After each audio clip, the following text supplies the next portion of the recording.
So there are some crucial things that people don't talk about after you go through a divorce. The fact that the quietness and the emptiness in your home when you don't have your spouse or your children is deafening. You have to really get comfortable with being alone, and it's very uncomfortable. You quickly realize that you are now the center stage of all conversation in your friend group because you're now living this wild and fun life because you're no longer attached to anybody. And I don't know about you, but I spent a lot of my time crying and eating pizza and drinking wine in the bathtub.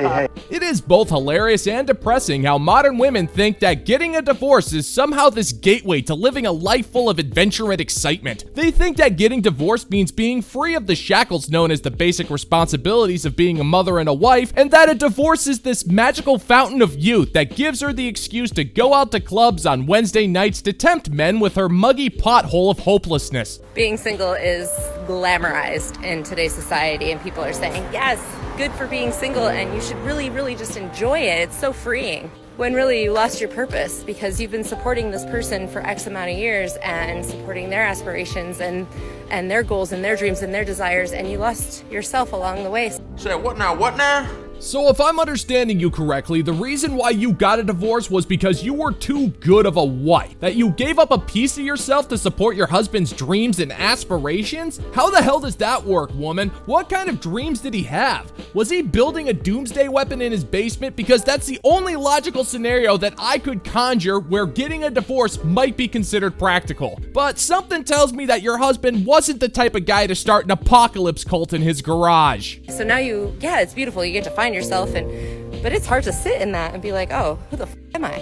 So maybe be a little bit more gentle on the single people in your life. No.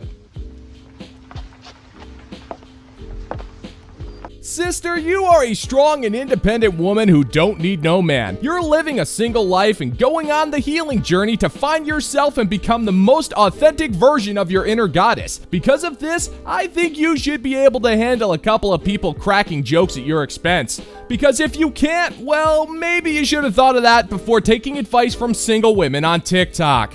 No, that is not true.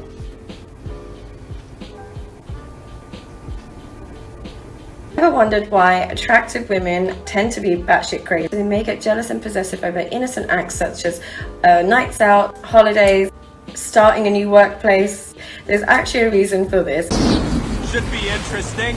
It's because attractive women tend to see men at their worst. This might be the fact that wherever they go, whether it's the gym, the work, they get hit on by men. They may have also witnessed men who are in committed relationships or marriages willing to risk it all in order to be with them. So they develop an association between men and infidelity. Oh, come on! So women are crazy because men exist. Even though women actively choose to repeatedly get into toxic codependent relationships, despite the notion that they will willingly be a man's side piece without question, and will compound this fact that women have been encouraged to not only cheat on their significant others, but to publicly celebrate it as if it's some kind of victory for feminism. And though all of those points may be technically true, none of them would have happened if men didn't exist in the first place. Welcome to the 21st century, gentlemen and gents. Abandon all logic, ye who enter here. Because less attractive women are less likely to come across this type of behavior, they have a sense of naivety about what men do when they're at their worst.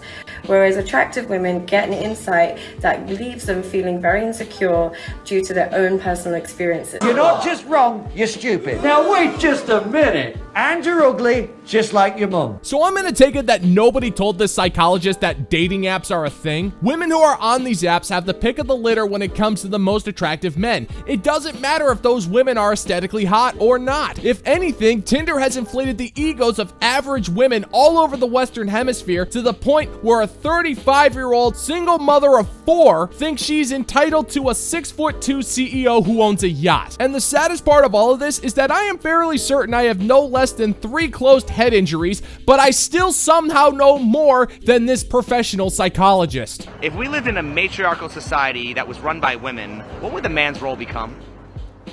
The hard workers, and we'd be the bitches at home. What? Isn't that exactly what we have right now? Yeah, you're right. So why would a matriarchy be any better than a patriarchy if that's exactly what we have right now?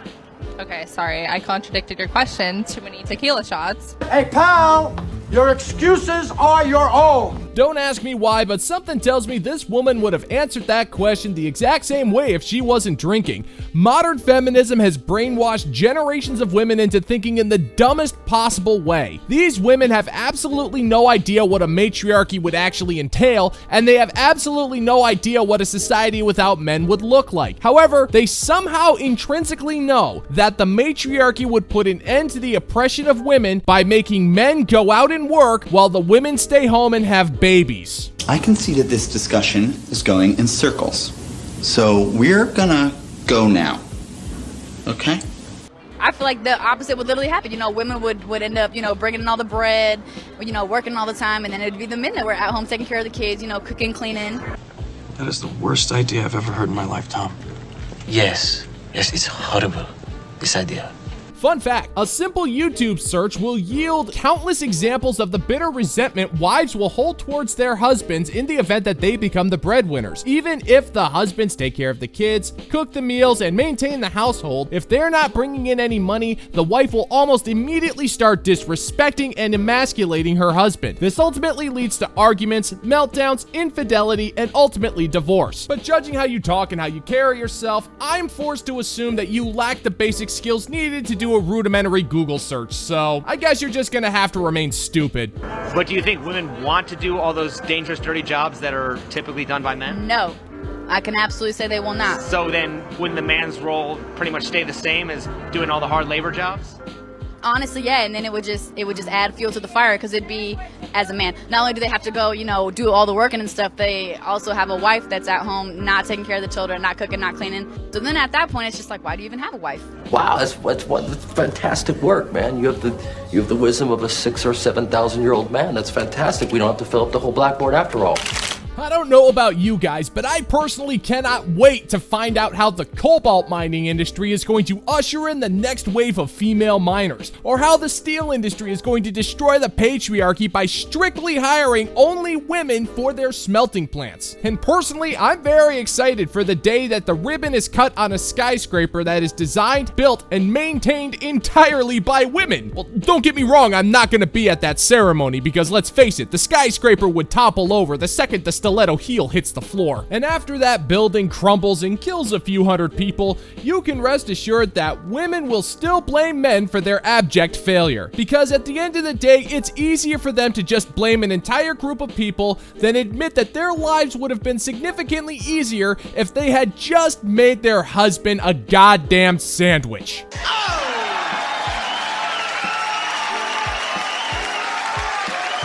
And that's gonna do it for today's video, gentlemen and gents. As always, if you find that my particular brand of humor is bringing you to the brink of laughter, then why don't you scroll on down and click that like and subscribe button and ring the notification bell so we can give the good old-fashioned middle finger to the YouTube algorithm. Thank you so much for checking out the new video, and until next time, peace out, homies.